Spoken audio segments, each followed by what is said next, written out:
Well, here we are again. Evil acts in the world never end, so I imagine my work will never be done.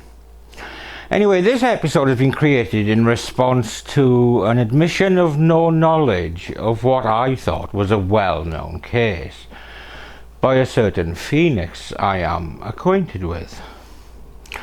Never one to shy away from the chance to educate, we will be looking at a case that initially seems like misadventure on a tragic scale, but a bit more digging and looking at the character of our antagonist turns up a far more sinister edge to this game gone wrong.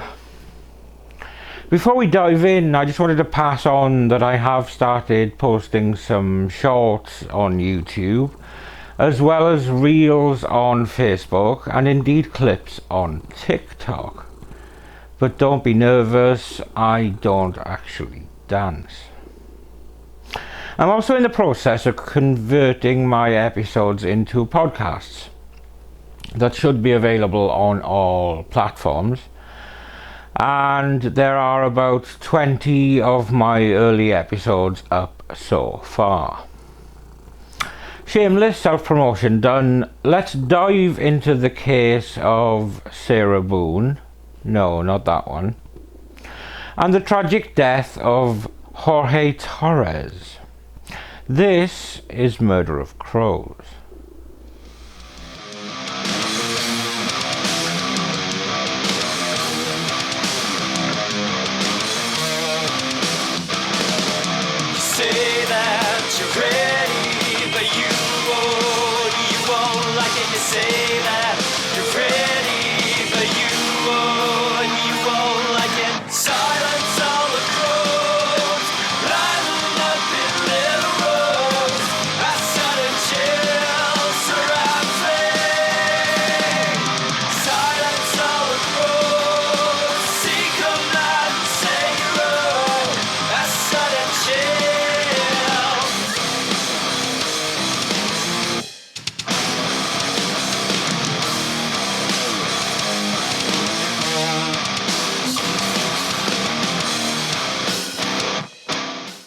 So as global travel has become more efficient, and in many ways the world has become smaller and more accessible. But with such advances, silly bastards have sought to derail things by using these advances for nefarious ends, meaning that travel is usually overseen with a degree of paranoia. And when you add on the ever-watching eyes on carbon footprints, while travel has become more accessible, certain aspects are limited by the need to keep a watchful eye on the impact on the environment and indeed on fellow humans' safety. This has all been my long-winded way of saying that while we can enjoy the world around us, what we take with us is severely limited. A quick look at the Heathrow website reveals a litany of items that cannot be carried, and it's easy to find general details for baggage allowances. All of this said, what no one is prepared for is a suitcase with a person inside it. So let's find out how we have an apartment containing a suitcase with a person inside it. But before we jump into the human origami that saw an adult male fold themselves into luggage, let's take a look at the life and background of the person who allowed the events I'm going to describe to actually happen. Let's meet Sarah Boone and her unfortunate dependent relationship with alcohol.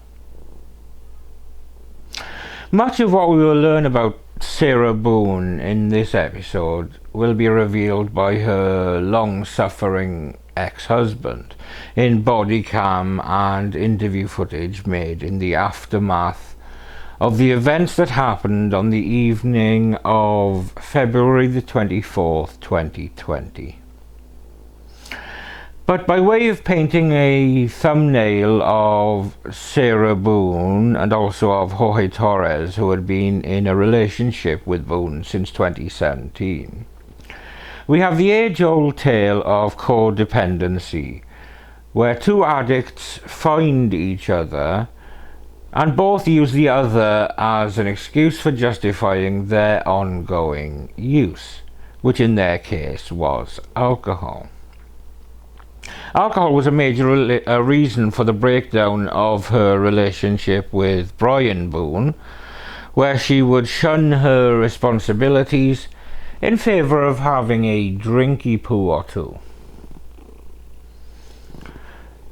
Her ex and father of a child was an enabler of a different type. Rather than be a drinking partner, Brian would accept that part of her and pick up the slack, rather than force her to face up to her actions and her responsibilities.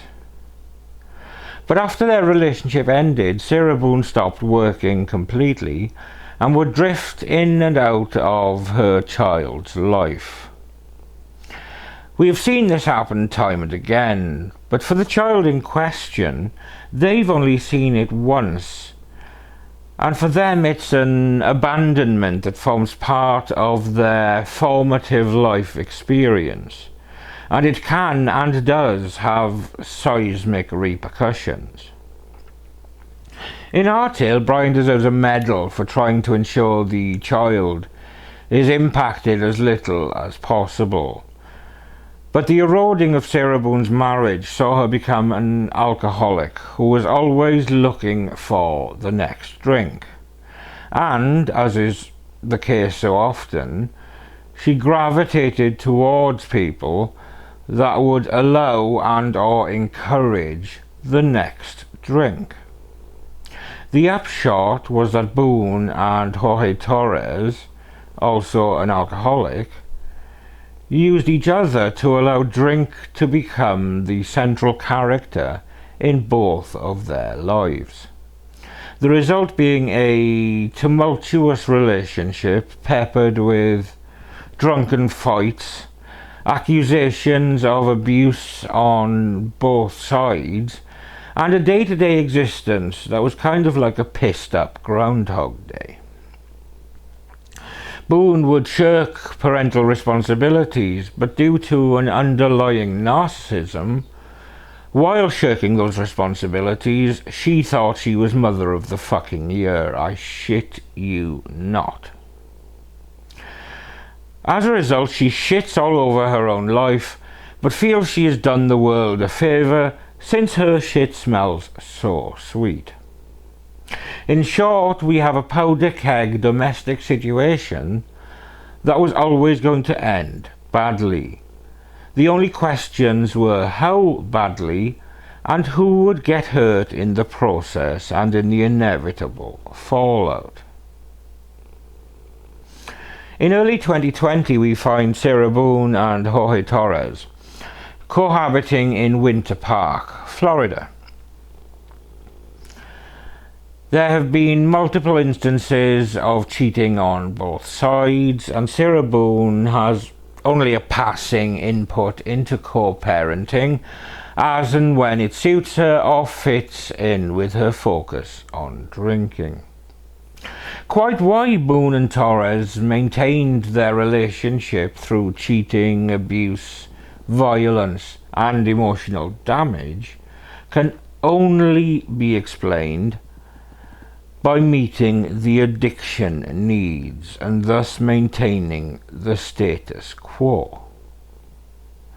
But in such situations, especially where the codependent individuals are frequently under the influence of an intoxicating substance, there would always be just one blow-up away from serious harm or worse. And it's from within this toxic world that a 911 call is made on February the 25th, 2020. 911, what is the location of your emergency? 4748 France Court, apartment 3. 4748, what's the street name? France, Frantz. And the apartment number?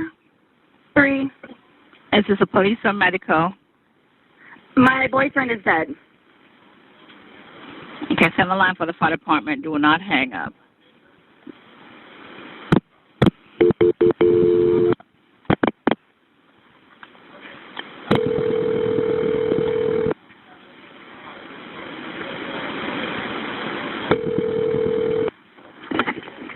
Fire risk. What's the location, Mercy? Desk 32. No, please don't leave. 4748 France Lane, apartment 3. France Court. France Court. Yes. Okay, is this near Mackenzie Drive? I don't know where that is. Okay, fine, okay. It's Hillwood Park Apartments. Okay, 4748 France, correct? Correct. All right, great. Now tell me exactly what happened there. My boyfriend and I were playing last night, and I put him in a case and we were playing. And Okay. like kind of hide and seek kind of thing. So I fell asleep and I woke up and he was dead in the suitcase. So I don't know what happened. I don't know what happened. Right, okay, what's the apartment number? 3. Apartment 3? Yes, like he has like blood coming out of his mouth, and I don't know if like he had like an aneurysm or what happened.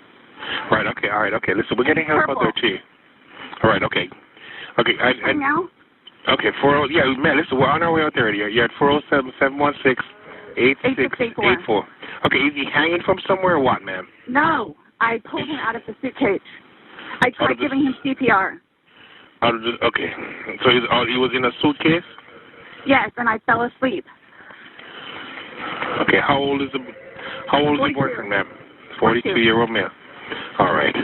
Okay, we're sending help out there. Sheriff's House on the way out there? Yes, sir. I'm sorry? Yeah. Okay. All right. Listen to me. Okay. I just need to confirm this. All right. I understand. I just need to confirm this. Is he awake at all? Is he conscious at all? No, he's purple. Is he breathing? No. All right.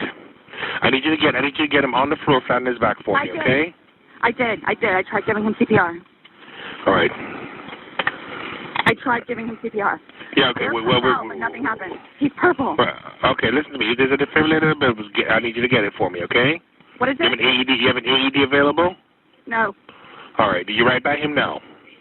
I'm sorry? Are you right by him now? Yes. Okay. Lay him flat on his. Okay, ma'am. Listen. So listen. Is he cold and stiff? Yes. Okay. Well, he's not necessarily cold, but he's stiff. And he's Right. Okay. purple. All right. Listen to me. Listen to me. I want you to lay him flat on his back for me on the floor. I did. Removing the pillows. Okay. Yes, I did. All right. Okay. He's stiff and purple. Right. Okay. Listen. Okay, man. That's fine. We're still going to do compressions on him. Okay. All right. Place the heel of your hand on his breastbone, right in the center of the chest, right between the nipples. Yes. Put your other hand on top of that hand. Baby, I'm telling you. Just by looking at him, you can tell. Okay. And Please. Okay, he just gurgled. okay. Listen to me. All right. I want you to place the heel of your hand. Okay, right between his chest, right between his breastbones. Yes. Put your other hand on top of that hand. Yes, We want to pump his chest to me hard and fast, going to this twice per second. I'm doing it again. Okay, no, just keep on pumping. That's all you need to do for me. Keep on pumping his chest for me. I don't need you to stop and talk or anything. I just want you to count out loud for me, okay? 1, 2, 3, 4, 5, 6, 7, 8, 9, 10, 11, 12, 13, 14, 15. This is nothing. Okay, ma'am, just keep on pumping his chest. That's all you need to do for me, okay? Yes. Come on, please. Hurry up. Okay, ma'am, they're driving here as fast as they can. Okay. From when the police turned up, we have a plethora of body cam footage showing Boone's initial presentation, where she seems most concerned with her can of pop. And we also have the police's initial encounter with Boone's ex-husband, Brian, who gives a lot of background information. It seems that Sarah Boone called her ex-husband before calling the police, and one has to wonder why.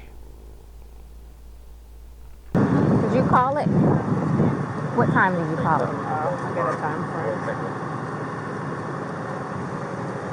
Hello there. Hi. You live here? Yes. Okay, I'll talk to you. We gotta get some information I from the know. fire That's department. the property manager. I don't know if I should go tell him really quick or just so We'll he take knows care of what's going that. on. Where is he at? And he walked that way. Oh, don't worry about that. We'll take care of that for you, okay?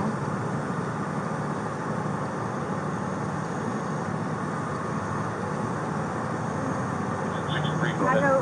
I had a cigarette, Lou. I'll get it for you, okay? Wait 1 second, okay? I really need something to drink. Okay, I got my Dr. Pepper on the counter. okay, we'll take care of you. Give me 1 second. It's Armando.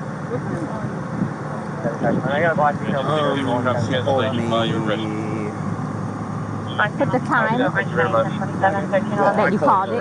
Yeah, I put that right there. Is that the time you called it? Okay, perfect. Yeah, 12:54. You can't go back inside. What's going on? Who is he to you? Boyfriend? Yes, for like 3.5 years. What happened? He and I, we drank last night. We had a. Can you pass this to the around to the FD guys? Stop. They need to sign that for sure. They're with me, so they're not. Oh, they're not leaving? I Okay. think I woke her up. No. Each of them has to. So this might be a real scene. So each of them has to put their name in. Normally, initial. I just put everybody. Yeah, you call Rhys Evans. What's going on? So I just got here, so fill me in. No problem. Like, Yeah, he and I were putting a puzzle together. We've been doing some artwork together. You are putting a puzzle together? Yes, we have a puzzle that we started in there. Okay. We've been doing art, trying to take the stuff off the wall to make new art put up there, like having a good time with one another. But we're drinking. We had a bottle of wine last night. Okay. So then it's like, we decided to play hide and seek, right? Okay. So he gets in the suitcase, okay? Who is this guy? That's my ex-husband, my former husband. How did he lives here with you guys? No, I called him over here. Okay. I didn't know what to do. Okay. I didn't know what to do. Okay. So then he came over here. Here, let's talk in private, okay? I called you guys. I tried giving you CPR. The problem is I fell asleep. When did you do CPR? This morning. When I If you're in the UK and struggling with debt, this is for you. Worried about not being found it. Before you called? Yes. It's 1 o'clock right now. I tried. I was awake, but I actually got out of the bed at like 12:30ish, whatever. So I came downstairs, and I was like, oh, he's in the suitcase still. And that's when I found him, and I took him out. I tried doing CPR, and then I called him, and then I called you guys. Did he get here before the fire department got here? Who? Your husband? Or your Yes. ex-husband? Yes. Okay. Where does he live at? Right down the street. Okay. So you were playing and who zipped him up in I did, but then I fell asleep. Okay. You're okay. I wasn't here. I'm just trying to figure out what I happened. fell asleep, so I don't know if he suffocated or like had an aneurysm or a heart attack or What kind of medical conditions does he have? None that I know of. Nothing that you know of. None You that didn't I take know any of. medicine No, last night? no. No medicine. All we had was a bottle of wine. Literally, just a bottle of wine. Okay. Doing puzzle artwork. Then we decided to play hide and seek. That's all that happened. Okay. So I don't know if he had a heart attack or what in there. Like, I don't know what happened. So how long were you doing CPR on him prior to you calling 911? You tried that all morning? Yes. Okay. And then I called him while I was What doing time CPR. did you start? Probably, you give me a rough ballpark. Here, let me fill this deputy in, okay? Please, may I have my Dr. Pepper? I am Hold on, so one cotton second, mouth one right second. now. Ma'am, and you can't talk to him until we get done Okay, with that's this, fine. okay? Just don't leave, okay, Brian? Thank you, ma'am. Well, I'm Appreciate it. Thank you. I'm getting Lucas eventually. I know. Do me a favor. Stand over there by that car. Give me 1 second.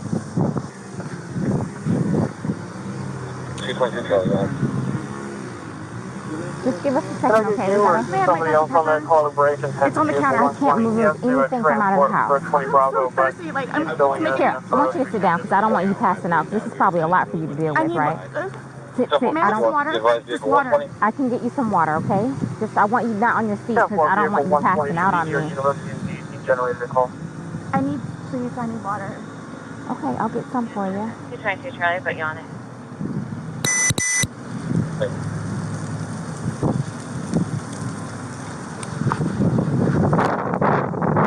how are you? Okay, so you don't live here in this house. No. I live live down in Lake Winona Cove down Lake there. Winona Cove. Okay. Yeah. So kind of tell me how you came here today, or Well, I've been calling. come down here because we got to talk. I've been calling since. You've been calling this your ex-wife or current wife? Yes. Okay. No. Ex-wife. We've Okay. been divorced about a year and a half. County 220 Bravo. On 11:30 is when I started calling to find out, because this is supposed to be her day. Can you To, give me honor her child. 1764, please? Okay. She's generally not very good about always doing it. She tends to 10-4. drink. They called back and said She she has was a bit of still there, problem or she came back. So I was calling to find out if she was going to be getting him or not today. From school. Yes. Okay. Yes. So I started calling like 11:30, called every half hour or so, and then She was back inside the lobby. finally got a hold of her I'll call at back to you. 12:49, which is when she told me what was going on and if I'd come over here. So I came over. She called at 12:45. Yeah. Okay. Or 12:49. 12:49. Got over here, told her she needed to call 911, get somebody over here, and then basically she said she needed to go outside, have a drink and a cigarette. I walked back out the house because I didn't really want to Who be called? in there. Did you call or did she call? Well, I called. She called me back when I was on my way to make sure I was coming over. But I called her Give me 1 initially. second, okay? But I called her initially. Do you have water in your car by any chance? I don't think so.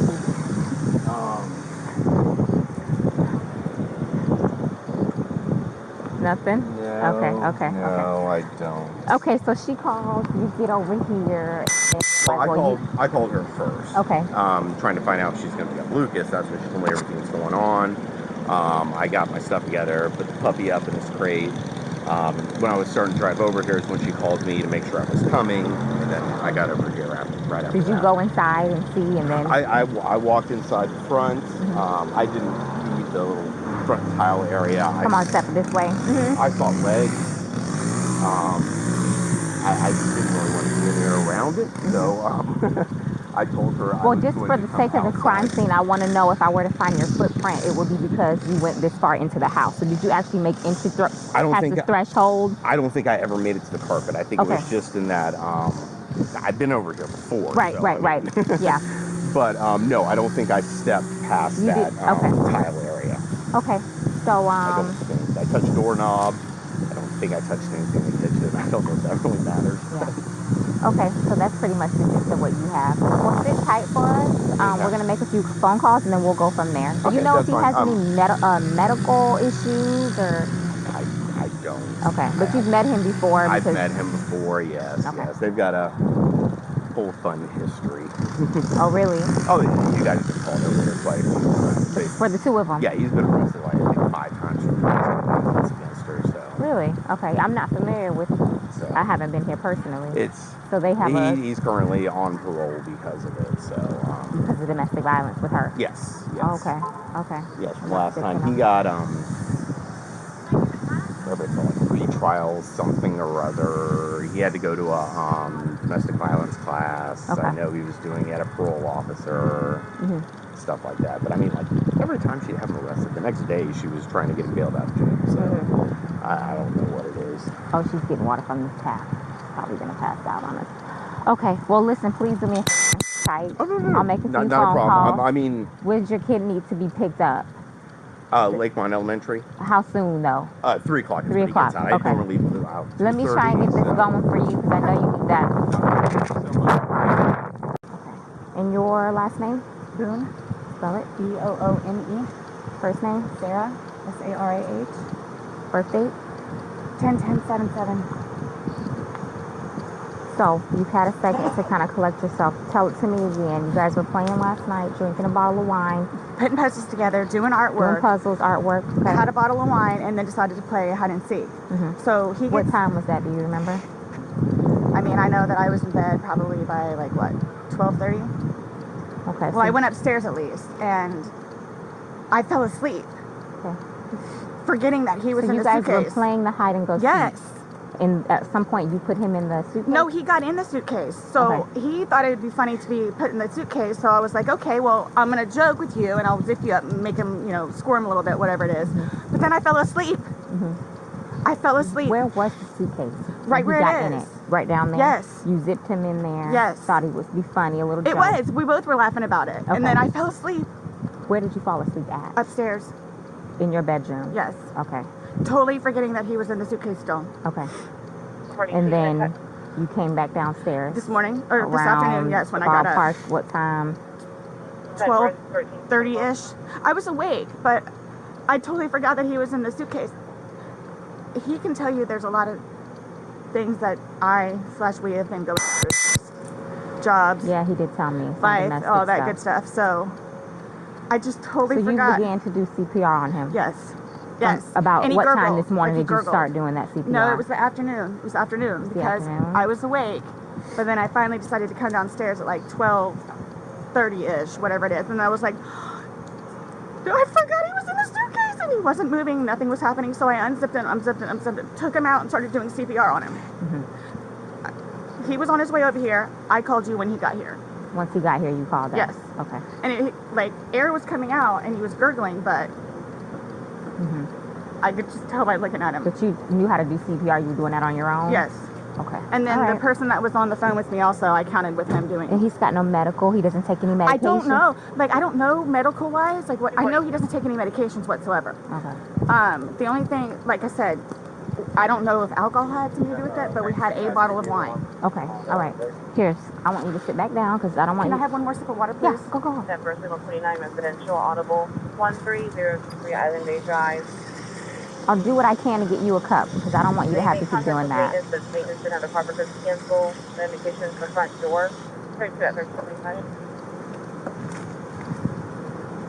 The motor unit on the channel. The cups are like right there. Okay. 44 motor unit. Sit right here. Don't talk to the ex-husband right now. Okay? I won't. Can I have a cigarette, please? Ma'am, I can't take anything out of the house. It's on the back porch. Nope. All of it. It's secure, okay? I'll try my best to get you what you need, okay? Maybe one of these deputies has a pack from someone, sit down and I'll try and get you what you need, okay? Just cut, please. Okay. I don't want you on your feet. So on the surface, we have romantic partners, both drunk and seemingly playing silly games like hide and seek in a small apartment. As one does when drunk. Not me, you understand, just relaying experiences from friends. Boone, understandably, is taken back to the police station, where she gives her account of what had happened. But where things start to get a little sinister is where the police recover videos that Boone took the previous evening with Jorge inside the suitcase, and Boone seemingly taking a creepy schadenfreude in Jorge's predicament. I'm going to have you sit in the green chair that doesn't move. Appreciate you coming in. Yes, ma'am. And I want to ask you about these whenever we have a moment. Sure. So obviously, he received his autopsy. So I'm going to read you your rights again because we have to talk about that. And since I'm talking about the incident, we just have to do it, just like we did yesterday. Protocol? Just like we did yesterday. Remember I read you the rights? Your rights? Yeah. So it's the exact same thing, but since I'm asking you follow-up questions, I need to read them to you, okay? Sure. All right. So you have the right to remain silent. Anything you say may be used against you in court. You have the right to talk to a lawyer before and during questioning without charge. If you cannot afford a lawyer and want one can be provided for you before questioning without charge. Has anyone threatened you or promised you anything to get you to talk to me? No. And do you understand what I just read you? Yes. Perfect. Okay. So this morning we went to his autopsy, and we were informed of some injuries that he has by the doctor. So so he's got scratch marks to his back. I know what that's from. Okay. And it's called a contusion. Do you know what a contusion is? So basically you're getting hit and then you get a mark from it.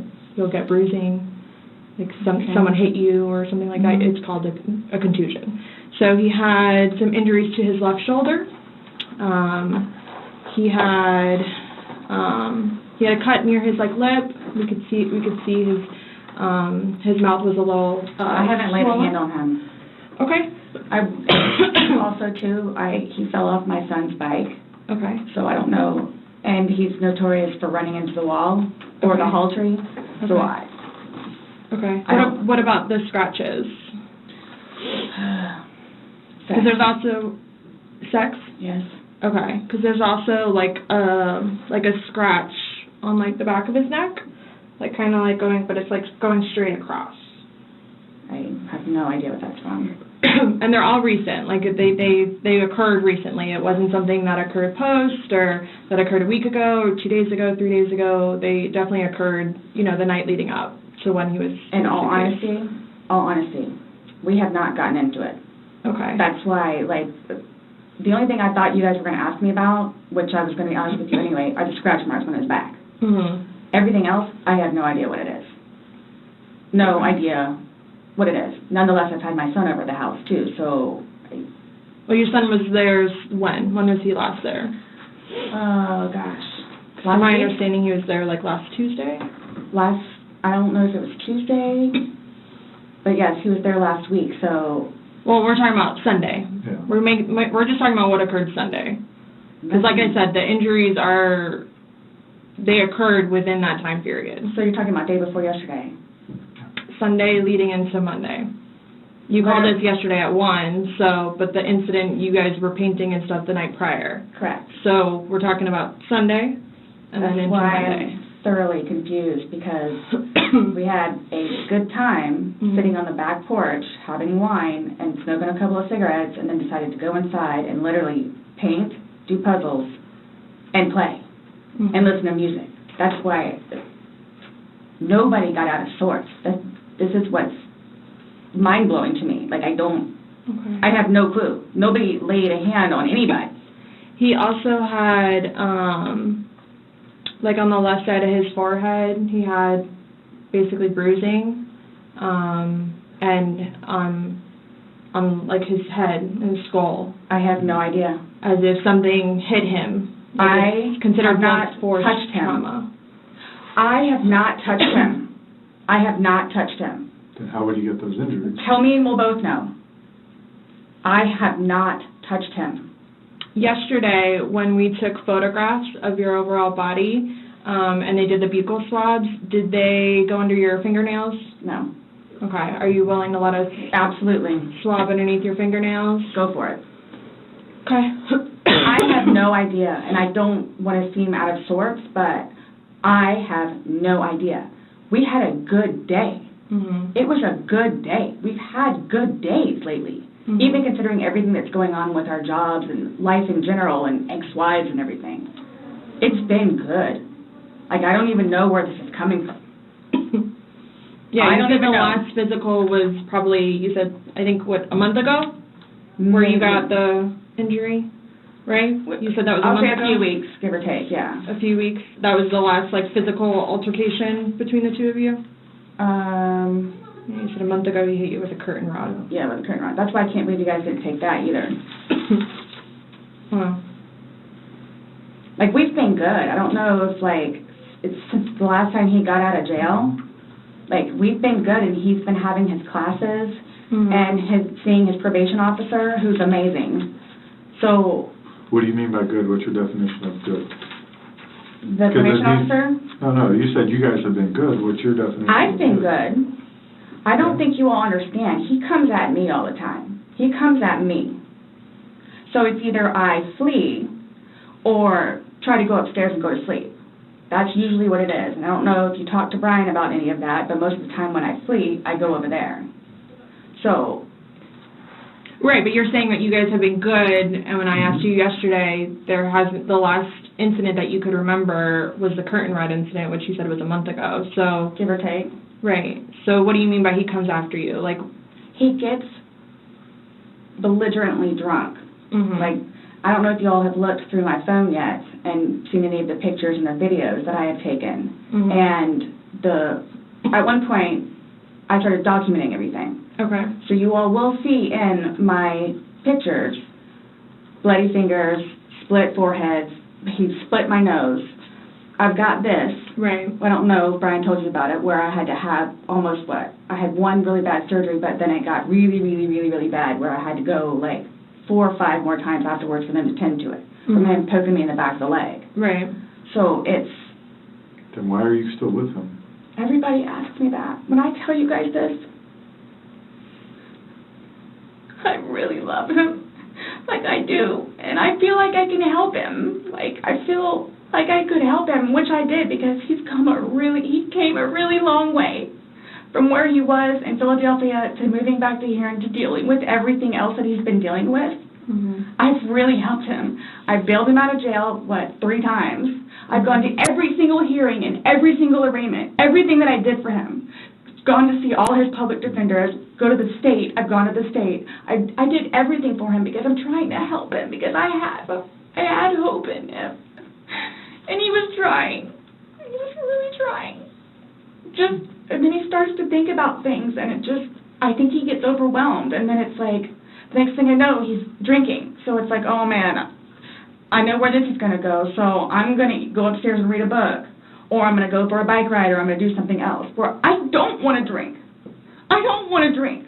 The occasional wine, whatever, or if it's a weekend, that's when you have a good time. You don't have to wake up the next day. I have to wake up the next day and do things. I have to tend to Lucas. I have to take him to school. I have all this stuff to do. He doesn't know how to, I guess, maintain himself, where I can do 50 things at once and still know the 50 things more prior that I need to get done. He worked on the puzzle again, finished it, started to paint, started listening to music for a little bit, started to paint. Can we turn the music off? No problem. Start at the top, paint, whatever. Maybe, gosh, that puzzle, we worked on that for probably a good hour and a half. So 8 o'clock-ish is when you went to hide upstairs originally? No, that's when we were like painting. So then it's like, okay, well, I don't want to paint anymore. Let's just, come on. Okay, you want to play hide and seek? What he does is, okay, tag, you're it. So it's like, okay, we know. Okay, take off. That's what we did. And then you went upstairs, and then he didn't come up, and you came down. And the suitcase was there originally because you guys were planning to do donations, so it was already there. Have you guys ever played you said you played hide and seek like probably 3 times in your relationship. When you have played, have you ever zipped him up in a suitcase prior? No. Okay. So it was just kind of like that prop was there, and it was there, and it was in play because... Why do you say it like that, though? I would never do that. You would never zip him up in a suitcase? Well, I mean, we were playing. No, I know, but I'm talking about hide and seek, which is a game. So, the suitcase originally is in our closet, buried all the way to the back. I know the CSI people saw our closet. Our closet needs to be cleaned out really bad. My son's clothes need to be cleaned out really bad because they don't fit him anymore, and I'm tired of looking at them. So he took it upon himself, including that suitcase, to take it downstairs so we can get all of our clothes, our donations and everything, and just leave the whole thing by the clothing and shoe thing at my son's school. Gotcha. No, I'm just asking, in the past, like, have you ever zipped him up in anything, jokingly or not, but obviously no. I understand,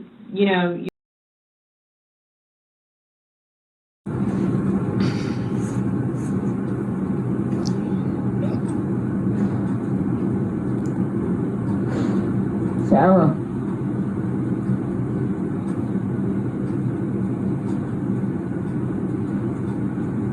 For everything you've done to me. Sarah. For everything you've done to me. Sarah. You. Sarah. You. Sarah. Stupid. Sarah. That's my name. Don't wear it up. Sarah. I can't breathe, babe. Seriously. Yeah, that's when you do when you choke me. Sarah. Sarah.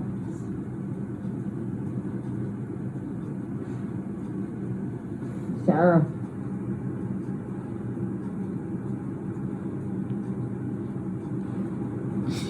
Sarah, I can't breathe, babe. That's on you. Sarah, I can't breathe. It's on you. Sarah.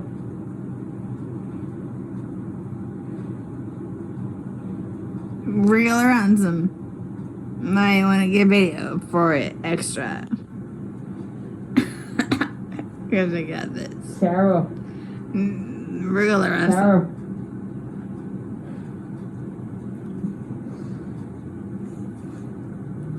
Sarah, I can't breathe, babe. Oh. That's what I feel like when you ching on me. Sarah. Breathe, Sarah. Yeah. You should probably shut up. Sarah.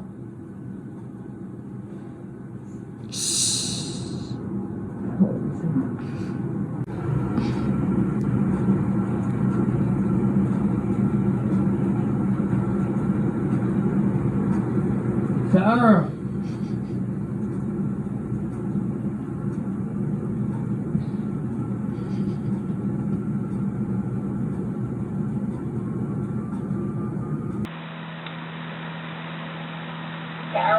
I don't want to watch it, please. Last time we talked to you, you had said that you put him in the suitcase, he had two fingers hanging out, and you I went to flipped bed. him over. I flipped him over, and that's where it was. There's two different videos and a still picture where, yeah, it shows you flipping him in different positions, and him saying that he can't breathe, and you saying fuck So you. this is upside down.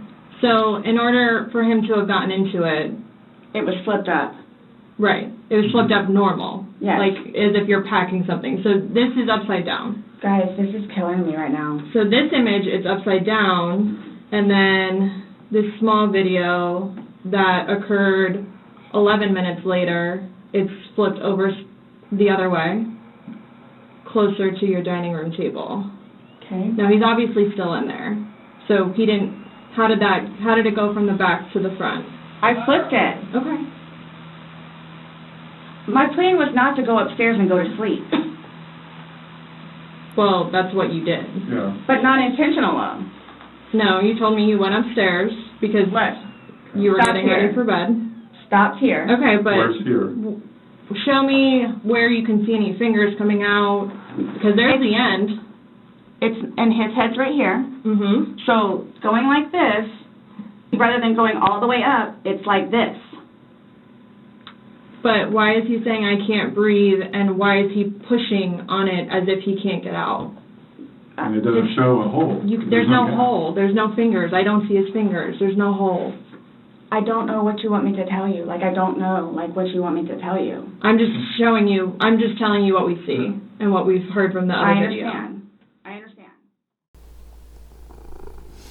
So rather than rectifying a bit of a misstep in the level of silliness, Boone goads the man at length before going to bed. She is relishing the whole scene that's playing out. Jorge is left in the suitcase overnight, where he slowly suffocates in what must have been a horrifying experience for the terrified man. In light of the cruelty shown in the phone videos and how simple it would have been to release Jorge, Boone was, in my opinion quite rightly, charged with second-degree murder.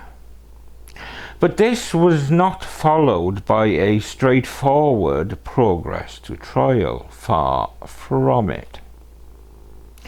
It was during the time following her being charged that her narcissism really kicked into high gear.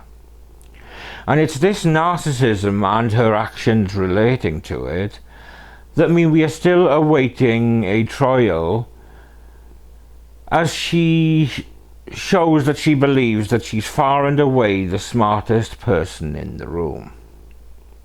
She has constantly fired her attorneys when they can no longer stand her bullshit. I believe she's on her 8th different attorney up to the present day. And not satisfied with just doing that, she has also written several letters to the judge to give her perception of the legal situation as it stands. Fuck me, this woman is just bananas. Shades of Letitia Stokes, for anyone familiar with that particular numpty. Ms. Boone, I'm going to send you back to the Orange County Jail. I'm going to get your lawyer in the courtroom so we can get to the bottom of what he has or has not done. Sarah Boone is on her 6th attorney, public defender Frank Bankowitz. He was appointed to her in the summer of 2022. They had an in-person meeting, but soon after, Boone says he dropped the ball and has not been representing her fairly. She's written multiple letters to Bankowitz and to the judge in her case. This one was on November 3rd of 2022. Honorable Judge Wooten, forgive me in advance for having to utilize your invaluable time, but after not having any form of communication with my attorney appointed by you, now after 11 weeks, after sending 4 letters to my attorney appointed by you with no response, I am still waiting with a perpetual question mark over my head. What else can I do? Who else can I seek help from? I have you and God, Judge Wooten. Boone sent another letter to the judge on December 5th of the same year. In it, she alleged that she had only spent a total of 2 hours with her attorney in about 5 months. Where's my attorney?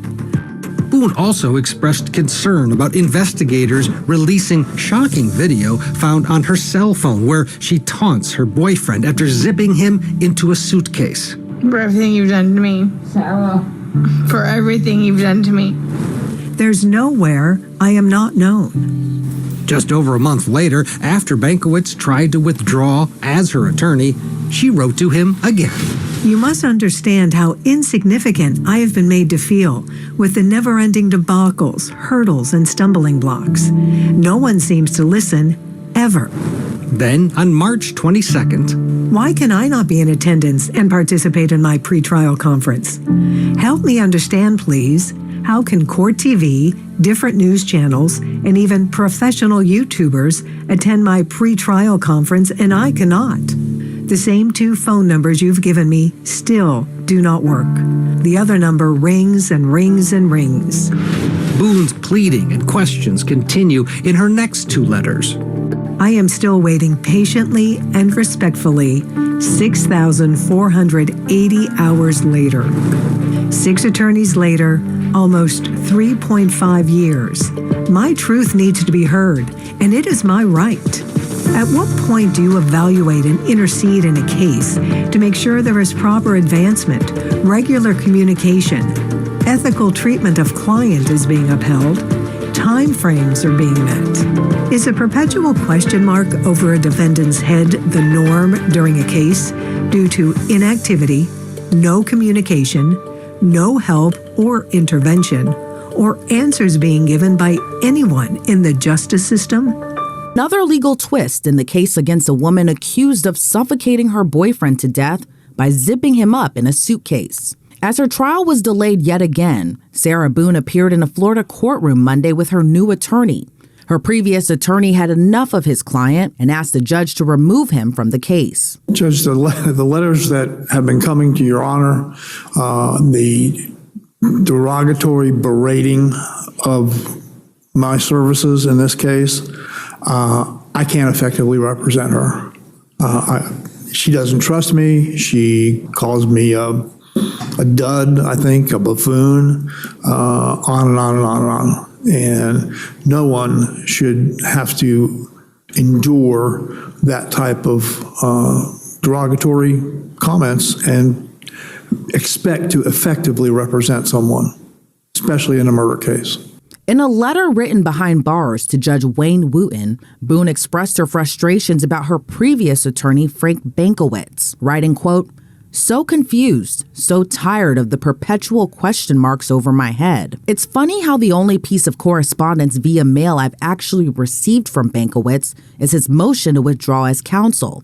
What is going on? I've tried to dilute some of the question marks, but need you, Judge Wooten, to help me get it correct and begin my preparation." But Boone's then defense attorney fired back in a motion to withdraw as counsel. Bankowitz wrote, quote, "Due to irreconcilable differences, he'll be unable to effectively and properly continue representing Boone," adding the defendant will not be satisfied with any attorney unless said attorney does not have a caseload, continuing the best possible avenue is to have the defendant represent herself, as no attorney can satisfy her. In September, the judge granted Bankowitz's motion to withdraw, appointing a public defender to take over her case. Ms. Boone, I read your letter dated August 26, 2023, and your letter dated August 30th, 2023.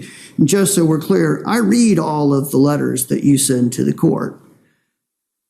Whether I respond or not is based on what's in the letter and whether I'm asked to actually do something that's within my purview as a judge or not. If I understand correctly, you have now decided that you think it would be best, in fact, if Mr. Bankowitz was allowed to withdraw. Is that correct? Yes. All right. And you understand by him withdrawing, I have to appoint another attorney. Do you understand that? Yeah.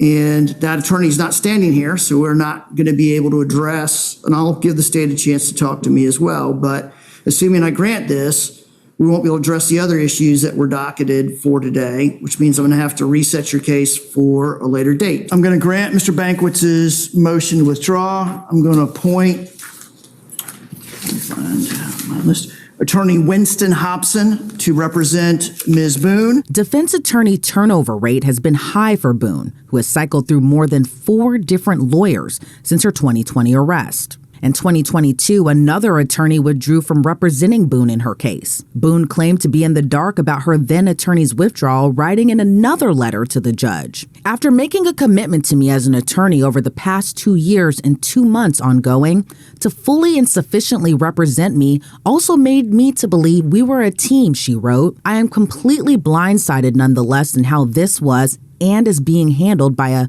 professional I don't understand." The frequent occurrence even prompted the judge overseeing her trial to issue a stern warning that the problem might not be the attorneys. But one thing I want to caution you about, if this becomes a problem on another court-appointed attorney, I'm going to look more closely at what the alleged disputes are. You have a right to a court-appointed lawyer. There are certain decisions a defendant gets to make in the defense of their case that are absolutely theirs, such as whether they go to trial or not, such as whether they testify or not. But there are many decisions in a case that a lawyer gets to make. And while you certainly have a right to consult with your lawyer and discuss with your lawyer, they don't automatically just do whatever you say. They use their professional judgment and experience and look at the evidence, look at the law, and do the best they can. Your Honor. Okay. The motion to continue will be granted. This matter will be continued for 3 dockets. Now, my understanding is that this is typically specially set. So do we want to have this especially set at a certain time, Mr. Cacciatore? I think that would probably be better. Typically, Ms. Boone is elected to attend many of these hearings and not waive her appearance at them. So I also think too that we're at the point that that we're close to being I think ready for trial, and that I guess without getting into too much more without Mr. Hobson here, yes, I think just we could set it for a special set status. All right, the court has availability for a special set on May the 3rd at 9 a.m. The court's inclined to have this as a a special or as a final continuance due to the age of the case and the motion not specifying anything more than a 3-docket continuance. That's acceptable. Okay, all right. We'll set this matter for a special pretrial on May the 3rd at 9 a.m. Ms. Boone we'll have a mandatory appearance for Ms. Boone at the May 3rd at 9 a.m. pretrial. What's the following trial period for the trial? So, as things stand at the moment, some 4 years after the tragic event, we don't even know the next proposed trial date. And with Boone's ongoing shenanigans, it would be impossible to speculate when it will go ahead. She really is a strange creature. But we need to spare a thought for Jorge Torres, who was not just an alcoholic. He had 2 daughters and was living with someone who swore she loved him, only to show a malicious cruelty when Jorge was trapped and defenseless. This was a toxic relationship that could and should have ended with both parties walking in opposite directions. But through a combination of intoxication and an underlying narcissism and sense of entitlement on Boone's part, the upshot is his 2 daughters no longer have their father, while Boone whinges and whines and tries to show her superiority. It was a horrible situation, and it seems that rather than facing up to an unfortunate incident, she continues to compound and amplify a situation that should never have happened. It's likely that Boone will spend a long period in jail, and that is precisely where she belongs, because I honestly believe she has the capacity to be dangerous in the future, particularly if her addictions resume being her priority. This video is of course dedicated to Jorge Torres. He was far from perfect and clearly had his demons and crosses to bear. But he was a father and had people who loved him and are now suffering because of Boone's off-handed callousness. I hope he has found peace that he never seemed able to find during his life. Thank you for watching another episode of Murder of Crows. Please let me know any case suggestions you may have. I want this channel to be as interactive as I can make it. But with that said, I'm Steve. Samson is looking out over the dock and just being a general big man about town. So while he's not around, I will just say, I'm Steve, and I'll see you when I see you.